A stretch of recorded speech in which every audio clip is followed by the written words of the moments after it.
Spider-Man Homecoming was a spectacular entry in the Marvel Cinematic Universe, and really brought back the character of Spider-Man in a sensational way, and it was much superior to the dumpster fire mess that was The Amazing Spider-Man. Just astonishingly bad. Oh god. Who cares about that? Let's have a look at where the sequel to Homecoming could possibly go, speculate on possible villains they could potentially feature, and ultimately predict a bunch of things that are inevitably going to be wrong, so yeah. Let's start off with possible returning characters. Peter Parker, Aunt May, Ned Leeds, Michelle Jones, and Flash Thompson are all almost surely going to reappear for the sequel. Homecoming 2 will probably continue to feature Peter's school life prominently, so it makes sense that all of these characters return. Liz Allen moved away at the end of Homecoming, so her making another appearance is unlikely, as I feel that character's purpose has largely been fulfilled. Donald Glover's Aaron Davis could also return, further planting the seeds for Miles Morales later down the line, or possibly make an appearance as the Prowler. Maybe he'll don a swooshy cape in bright purple and green spandex, although that probably wouldn't happen, as the Aaron Davis version in the comics wears more of a sleek espionage suit, and it would also just look real bad. Another question is whether Tony Stark will show up. At the time of this video's release, Infinity War still isn't upon us, so we still don't know whether he'll survive. But even if he does, I doubt that he'll have the same size role that he did in Homecoming. Tony Stark served as more of a mentor figure in Homecoming, and I think that Peter has moved past the need for a mentor by the end of the movie.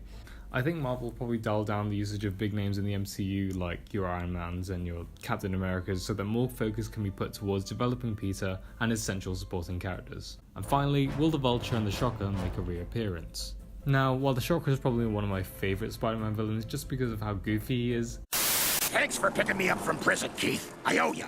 Now let me ask you a question. Be honest, does this mask make my face look like a giant pineapple? Yep. Oh, darn it, I thought so. it pains me to say that we probably won't be seeing his pineapple head again anytime soon.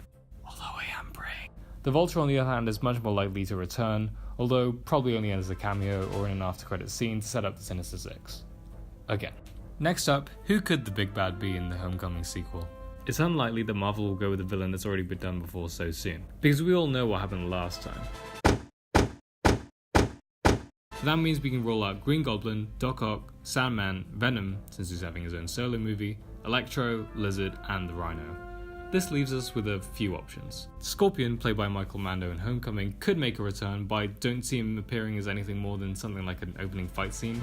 Plus he's still in prison, so this is unlikely. Potential villain that could be positioned as the big bad, or a throwaway villain, or both, is Mysterio.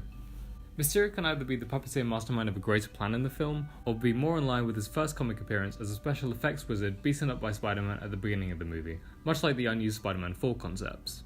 Another option is Kraven the Hunter. By using him as the villain, they could possibly do a variation on Kraven's last hunt, where Kraven takes over the role of Spider-Man to prove to Peter that he can be a better Spider-Man.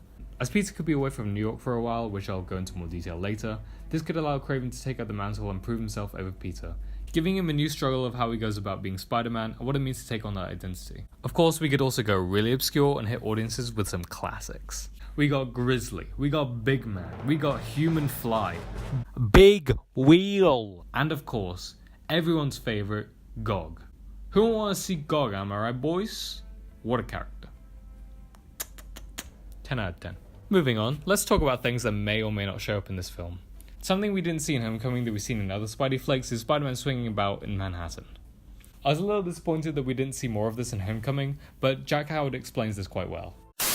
Hopefully anyway, that when we see him swinging past the Empire State Building and all that sort of stuff for the first time, and people of New York see him and go, whoa, that hopefully will tug on the heartstrings. This new Spider-Man franchise is also closely following Peter's journey through high school, so it makes sense to see more of this as he enters his junior year. At the very end of Homecoming, Aunt May also discovers that Peter is Spider-Man, so we'll also probably see a confrontation between the two about him being Spider-Man and the importance of Peter taking on or not taking on this role, which actually nicely links to the Kraven plotline I was mentioning before. It's all bloody connected. Kraven confirmed, folks. You're welcome. Much like how Homecoming followed on from Civil War, there's also the question of whether Homecoming 2 will do the same. Perhaps we'll see more of Peter's vlog-style projects, documenting his perspective on the events of Infinity War.